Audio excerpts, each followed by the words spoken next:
Hey everybody, welcome back to the channel. I appreciate you, each and every single one of you. Thank you for your time.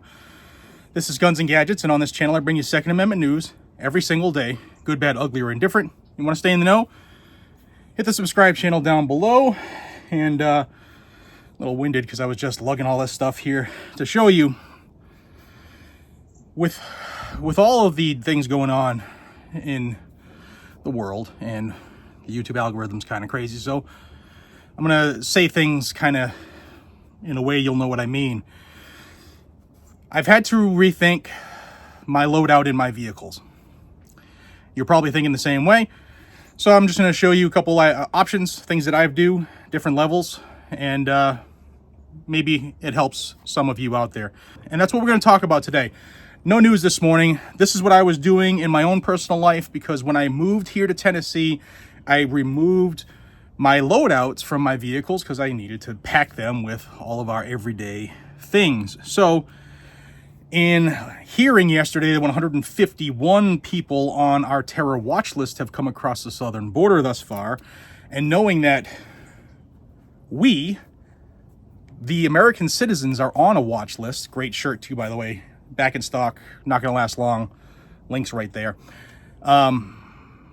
Because the Biden administration doesn't care about those members of groups like Hamas coming into this country, we need to be prepared, because what happened across the ocean, and again, I'm going to be very, very careful in what I say and how I say it, that can happen anywhere. To have your life change just like that, you should hopefully have some items that will help you be prepared to give you a fighting chance. Okay, so there are different levels. The first level that most of us watching are either have already made that decision to do or are contemplating. If you're somebody who's thinking about exercising your Second Amendment, thank you, welcome, subscribe. You'll stay in the know here with the truth. So what do I consider level one? You're gonna see all kinds of different things on the internet, and this isn't like the equipment. There's no sponsor for the equipment. I'm just gonna show you some of the things I grabbed that's going into one of my vehicles. There'll be different brand names in a different vehicle too. The level one for me that I go every single day is a concealed carry pistol. This just happens to be a Glock 23. I always carry a knife of some certain types of abilities. Usually every day in my pocket I throw some type of folder. This is just a Kershaw assisted folder. I have thousands of knives. My wife hates it, but yes, it is an addiction just like all this other stuff. So I always have a knife. I always have my firearm on me. And most people kind of stop there. I have worked in other things regularly, and I bringing it to you here because you might want it too. Eyes and ears. Every time we go to train, we wear eyes and ears, right? So these, I wore these just to remind myself. These are Oakley's, but these are the battle wrap, but they're Z78 safety rated, which means they're ballistic or at least impact rated, so it gives you a better chance. There are, a ton of options out there. Try to get something that is ballistic rated if you can. If not, just have something to protect your eyes. Ears, muffs. These just happen to be electronic muffs. These are Radians. These are not expensive. You can buy these. Keep some batteries either in them, but remember, these, if you put alkalines, don't leave them for a long period of time. And remember to change your batteries. Always carry extra batteries. So throw this in a bag. Eyes, ears, concealed carry, and a knife. Most people will stop there. Another thing I always carry, whether it should always be on my person, I got to do better on that, I'll admit, because I like to wear t-shirts and shorts. But that's a tourniquet. At least be able to stop a major bleed if you happen to put a hole in you or someone else, because once you put a hole in somebody, you should know how to take care of it and get training if you don't. This is a cat tourniquet. I don't remember what generation. I've had it forever. Don't buy cheap knockoffs on Amazon from China, because you don't know how they will perform and the windlasses can break, and then you're SOL. So that's my basic. I got my pea shooter, and for those, like I said, it's a Glock 23. This happens to be a 40. Ooh, just what I grabbed off the nightstand. Gun, knife, eyes, ears, some type of medical. Now, if you want to carry more medical than a simple, a tourniquet, then I recommend getting a blowout kit. This just happens to be from Refuge Medical. As you can obviously see, their patch is still on it. They make great kits. There are a lot of groups out there that make great kits. My buddy Skinny Medic, his company makes great kits. There are a bunch of great stuff. Get things from places you know you can trust. Going cheap on things that your life depends on is not a great idea. If you can't afford a full kit, start with the basics. 24, 25 bucks, whatever a tourniquet costs nowadays. That's a great way to ensure that if someone puts a hole in one of your extremities, you can stop it and you can still work with a hole in your extremities. I've seen tons of that online. Another thing I've thrown into my kit regularly is just gloves for many reasons. Lots of reasons. Things get hot when you're holding them. Things are rough. You want to protect your hands if you can. Nothing major there. That's my basic stuff. Going to town every day, you see me in and around whatever, Johnson City, Massachusetts, wherever I'm at, I usually have that as a basic loadout. On me might only be 3 things, like my knife, gun, and a tourniquet of some sort, and the rest could be in a backpack, car, whatever. The next step up, which is why I'm doing this video, because I am readjusting. I've reevaluated things that could or possibly happen to me, my family, my loved ones, my community, and I have decided to put stuff back in my daily. So I'm gonna show you a couple of those things so that maybe you can think of that yourself. Sorry for that noise on the table here. Obviously, a battle rifle of some type. Okay, this just happens to be a SIG Virtus. This is the MCX Virtus. I've trained with this extensively, so I'm familiar with it. I can run it.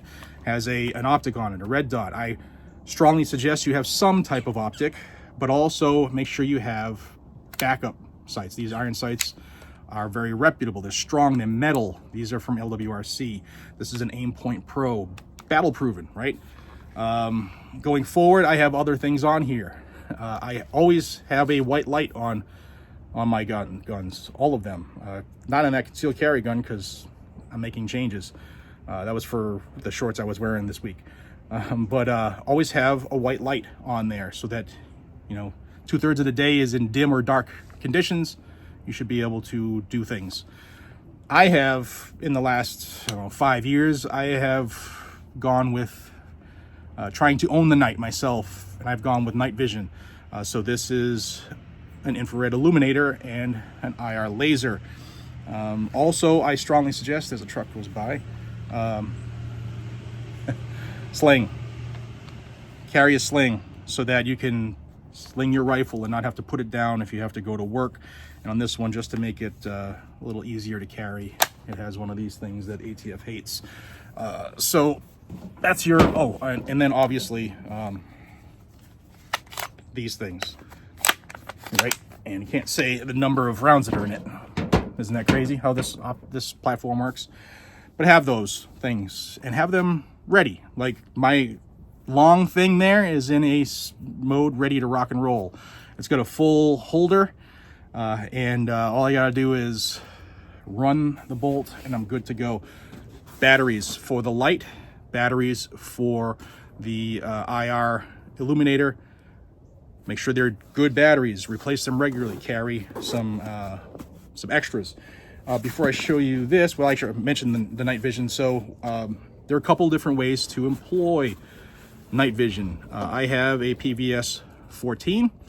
And I will say that I have to get a better mount. The arm I have is junk. It's plastic, but it was the one, when I bought this, the only one I could afford for that. I have to make that change and I need to do it as soon as possible. But this is a PVS 14. This is a white phosphor one. So get what works for you if you are in this ballpark. These are very expensive. I know that. It took me a long time to save for this. So it might not be something that you have in your immediate availability, but if you do happen to step up, PVS 14 is a great place to start. And there's a bunch of people who are going to go into the argument of 1, 2 versus 2. This is not that type of video. You go down in the comments. I'm sure people will talk about that. Now, how do I employ my night vision? There are a multitude of different ways. They have skull crushers, which are mounts that strap. You just throw it on your head, and they're Velcro, very uncomfortable if you have to wear them for a long period of time. Or you can just get a helmet. There are a couple different helmets. styles, companies, whatever. Get your whatever makes you happy. Make sure you have a solid mount. This is a metal mount. This is a bump helmet. There are bump helmets which are not ballistic rated, and then there are ballistic helmets which obviously are ballistic rated. I happen to have what my people might not know what this is. This is a counterweight, so that when you wear your nods on for a long period of time, it can sling forward. It'll be a pain in your neck, literally. You can get a good bag so that you can do this. Put your nods inside your helmet. Put your helmet inside your bag and zip it up.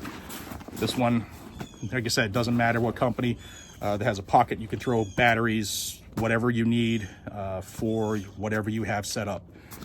Okay, so that is something I do, is helmet with nods. Obviously, I have the equipment on the long thing to employ that.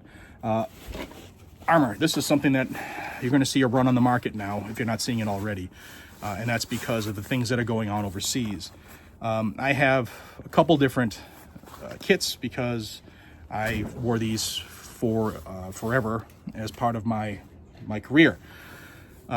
Do what works for you, whether it's a level 3 or level 4 armor. I would suggest get level 4, and then you can go to things that are a little lighter from there. But again, your dollars will depend on what you do.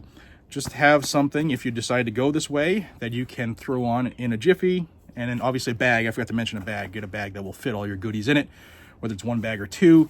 But this is just a slick carrier, and I have my 3 holders for things that go in the long thing, if you know what I mean. And train with your stuff. If you've trained for a long period of time, you know what I mean, and what I'm getting at. Don't just go buy stuff because it's cool looking, and then God forbid something happens. You know, could become a liability. And then another thing I carry, because I've trained long periods of time with it, is a battle belt. Call it what you want, duty belt, battle belt. This one, I don't have to loop through any of my belt. It's sized to me. This is from, again, this is Wilder Tactical, so I've been using forever, in a Cobra buckle because it's not going to come undone. But on this belt, I have 2 pistol mags, one more thing for my long thing. Freaking YouTube. I have a dump pouch, and over here I have a brand new kit that I just filled in, and I wanted to show you this before I opened everything. But here I have another tourniquet on me, and in this pouch, I just put this in because it's a brand newbie. Don't leave it like this. See, it's in the plastic. When you buy them, they come in a plastic. Don't leave them in there. Some people do, but when time is of the essence, you need to know what's in the kit, where it is, and you need to get to it quick. Some people will tell you other things. Your mileage may vary. Other things I carry on mine is a flashlight. Use whatever one you think is good for you. And then I have, in addition to my leg, I have a drop holster. It's not a full drop because those suck, but just enough to give me a little comfort when I'm wearing my armor so my gun doesn't dig in. But a good holster, a good thing. I don't know if I can, yeah, it's not a live video. It's a good thing. This is a Zev OZ9. I have trained extensively with this gun on it as a Trijicon SRO. Love that optic. But also make sure you address your battery issue, okay? Guys, there are a ton of different ways that you can prepare for things. But like I said in the beginning, there are at least 151 people who are on our terror watch list. And people have already said across the country, across the globe for forever, that enemies of what's going on in that the place across the country, across the globe, enemies of them are enemies of us, and allies of them are enemies to the groups that are doing the offensive. So again, I had to be really guarded with what I said, but I've decided today to readdress things, because if those people are in the country and the administration doesn't care, but they want to put us on a watch list for imploring our Americans to take up arms, to be prepared to defend themselves with their right, their right, then there's a problem, right? So I've already taken major steps in my life to make sure that my family will have a fighting chance. And if you're doing the same, hopefully this video will guide you. Now, this is just a quick synopsis. I didn't plan this out. Had I planned it out, maybe I would have a couple more things here to show you, but I just grabbed this stuff. I'm running to my truck with this stuff, and then I'm gonna do my other vehicles and stuff like that. I have a motorcycle. I'll have a kit for that too. And you'll have people who are gonna say, Jared, you shouldn't carry that brand of whatever because this, or I believe this or that. That's fine, guys and gals. Do what's best for you. If you want to carry something, just make sure it's something that is proven, right? SIG rifle, it's proven. The Virtus is proven. The Aimpoint Pro that I use, it's proven. My light on this one is my Surefire Scout. It's proven. And there are other things that I can do better with as far as equipment, and I am doing that right now. Let me know what you think. Sorry, this isn't the typical type of video, but hopefully this is a video that does more for you than any other video I've made. I hope so. Guys and gals, until we see each other again, be safe, stay vigilant, and carry a gun to keep you, your friends, your family, your community safe. That's what our rights are for. I don't care who's in the White House, who doesn't like it. It's not their option. Take care.